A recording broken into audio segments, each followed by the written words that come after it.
নজর রাখবো পরবর্তী সংবাদে। বিদ্যুৎ পরিবাহী তারের সংস্পর্শে গিয়ে মৃত্যু হলো এক বৃদ্ধার, এমনটাই ঘটনা উঠে আসছে ধর্মনগর থেকে। মর্মান্তিক ঘটনা, চারুপাশা এলাকাতে রীতিমতো চাঞ্চল্য। পানিসাগর থানাধীন যোগরাজনগর বিদ্যুৎ উপবিভাগের অন্তর্গত চারুপাশা ১ নম্বর ওয়ার্ডের বাসিন্দা মৃত নন্দলাল দাসের ৮০ বর্ষীয়া বৃদ্ধা জয়ন্তী দাস প্রতিদিনের মতো আজকে ভোরেও গিয়েছিলেন। তিনি গরু চড়াতে যান বলে খবর এবং তারপরে বিদ্যুৎ পরিবাহী তারের সংস্পর্শে আসেন এবং তারপরে তার মৃত্যু হয়েছে, এমনটাই খবর উঠে আসছে এলাকা সূত্রে। ঘটনাস্থলে ছুটে যান দমকলের কর্মীরা, এমনকি দপ্তরের কর্মীরাও ছুটে যান ঘটনাস্থলে এবং দেহ উদ্ধার করা হয়। কি বক্তব্য উঠে আসছে ঘটনাস্থল থেকে, শুনুন। ইলেকট্রিক তার সিরা পইরা জায়গাটা হচ্ছে সারুবাসা গ্রাম পঞ্চায়েত ওয়ার্ড নম্বর ১।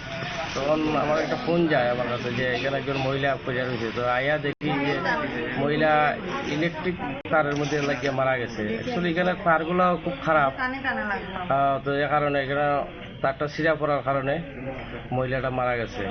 এটা কি বাড়ি ঘরের তার সিরা পড়ছে না মেইন লাইন সিরা পড়ছে? মেইন লাইন সিরা পড়ছে। মেইন লাইনের অবস্থা খুবই খারাপ। আপনারা কইতাছেন যে মেইন লাইনে কোনো মেইনটেনেন্স নাই? মেইন লাইনে মেইনটেনেন্স এখানে হইতেছে না বহুদিন ধরে, যে কারণে তো এই দুর্ঘটনাটা ঘটছে।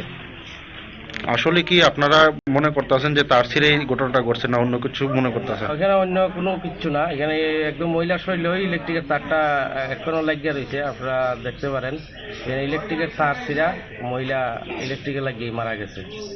কি নাম তাই না? এদের নামটা কিন্তু জানি কি নাম?